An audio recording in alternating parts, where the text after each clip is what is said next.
ನಮಸ್ತೆ ಎಲ್ಲರಿಗೂ.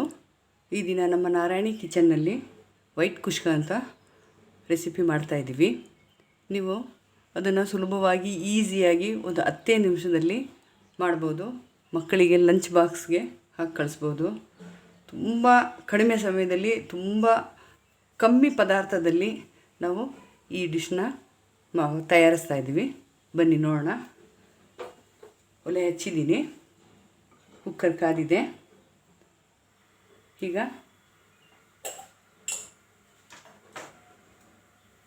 ಎಣ್ಣೆ ಹಾಕೋಣ. 2 ಸ್ಪೂನಷ್ಟು ತುಪ್ಪ ಹಾಕ್ಕೊತಾ ಇದ್ದೀವಿ.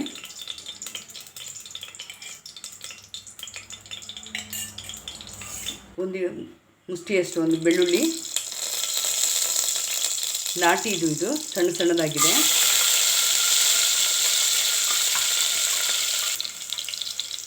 ಬಿರಿಯಾನಿ ಎಲೆ ಒಂದು ಇಂಚಷ್ಟು ಚಕ್ಕೆ, 3 ಲವಂಗ, 3 ಏಲಕ್ಕಿ,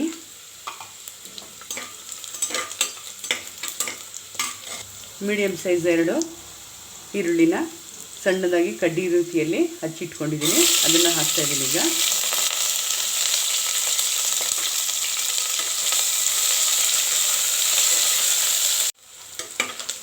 ಈರುಳ್ಳಿ ಈ ರೀತಿ ಫ್ರೈ ಆದರೆ ಸಾಕು. ನಾನು ಬಾಸುಮತಿ ಅಕ್ಕಿ ತಗೊಂಡಿದ್ದೀನಿ. ಅದಕ್ಕೆ 1 ಲೋಟಕ್ಕೆ 1.5 ಕಪ್ಪಷ್ಟು ನೀರನ್ನು ಹಾಕಬೇಕು.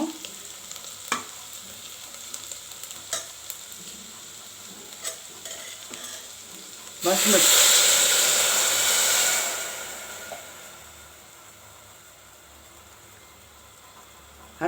ಅರ್ಧ ಲೋಟ ಹಾಲನ್ನು ಹಾಕ್ತಾಯಿದ್ದೀನಿ. 1 ಗ್ಲಾಸು ನೀರು ಹಾಕಿದ್ದೀನಿ, ಅರ್ಧ ಗ್ಲಾಸು ಹಾಲು ಹಾಕಿದ್ದೀನಿ.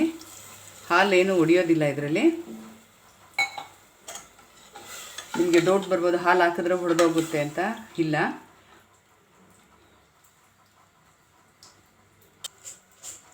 ನೀರು ಕುದ್ದ ನಂತರ ಅಕ್ಕಿಯನ್ನು ಹಾಕೋಣ.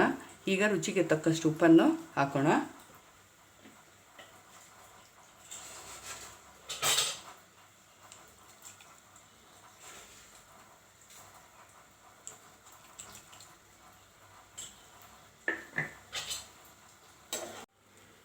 ನೀರು ಕುದೀತಾ ಇದೆ ನೋಡಿ ಯಾವ ರೀತಿ ಇದೆ. ಇದು ಹಾಲು ನೋಡಿ, ಏನು ಹೊಡೆದೋಗಿಲ್ಲ ಇದು. ಈ ಸಮಯದಲ್ಲಿ ಅಕ್ಕಿಯನ್ನು ಹಾಕೊಳ್ಳೋದು.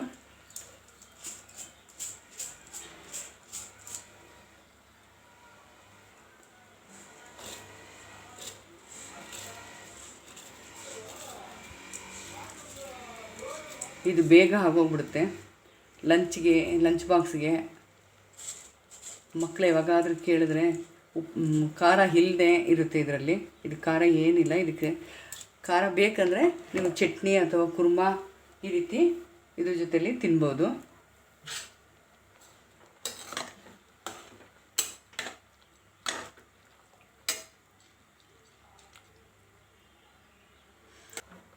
ಕುಕ್ಕರ್ ಮುಚ್ಚಳವನ್ನು ಮುಚ್ಚಿ 2 ವಿಸಿಲ್ ಬಂದ ನಂತರ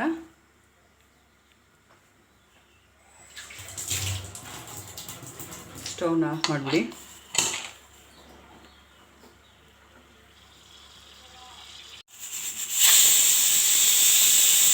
ವಿಸಿಲ್ ಬಂದಾಯಿತು. ಈಗ ಸ್ಟವ್ ಆಫ್ ಮಾಡಿಬಿಡೋಣ.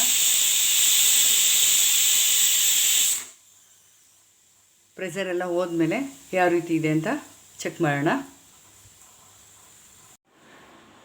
ಈಗ ಪ್ರೆಷರ್ ಹೋಗೋಷ್ಟರಲ್ಲಿ ಒಗ್ಗರಣೆ ಮಾಡ್ಕೊಳ್ಳೋಣ. ಒಗ್ಗರಣೆ ಅಂದರೆ ಗೋಡಂಬಿ ಹಾಕಿ ಹುರಿದು ಅನ್ನದಲ್ಲಿ ಹಾಕೋಣ.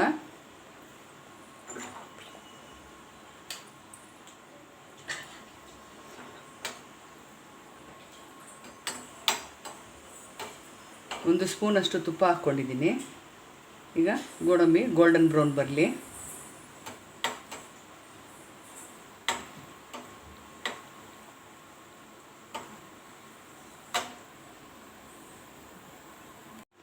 ಪ್ರೆಷರ್ ಹೋಗಿದೆಯಾ ಅಂತ ಚೆಕ್ ಮಾಡೋಣ. ಹೋಗಿದೆ ಪ್ರೆಷರು. ಈಗ ಹುರಿದಿರೋಂಥ ಗೋಡಂಬಿಯನ್ನು ಇದರಲ್ಲಿ ಹಾಕೋಣ.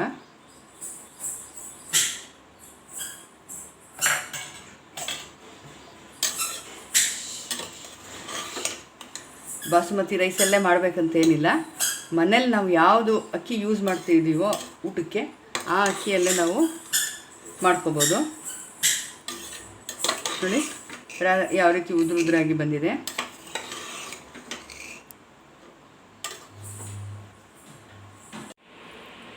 ಈ ರೆಸಿಪಿ ಹೆಸರು ವೈಟ್ ಕುಷ್ಕ ಅಂತ.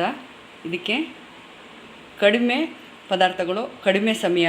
ಈ ಸಮಯದಲ್ಲಿ ಮಾಡಿ ನೀವು ಮಕ್ಕಳಿಗೆ ಲಂಚ್ ಬಾಕ್ಸ್ಗೆ, ಆಫೀಸ್ಗೆ ಲಂಚ್ ಬಾಕ್ಸ್ಗೆ ತೊಗೊಂಡೋಗ್ಬೋದು. ಇದು ನೋಡಿ ಎಷ್ಟು ಉದುರಿ ಆಗಿದೆ. ಇದು ಈ ಥರ ಬರಬೇಕು. ವೈಟ್ ಕುಷ್ಕ ರೆಡಿಯಾಗಿದೆ. ಇದನ್ನು ನೀವು ಮಾಡಿ ನೋಡಿ, ತಿಂದು ನೋಡಿಬಿಟ್ಟು ನಮಗೆ ಕಮೆಂಟ್ಸ್ ಮಾಡಿ, ಮತ್ತು ಲೈಕ್, ಶೇರ್, ಸಬ್ಸ್ಕ್ರೈಬ್ ಮಾಡಿ. ಧನ್ಯವಾದಗಳು.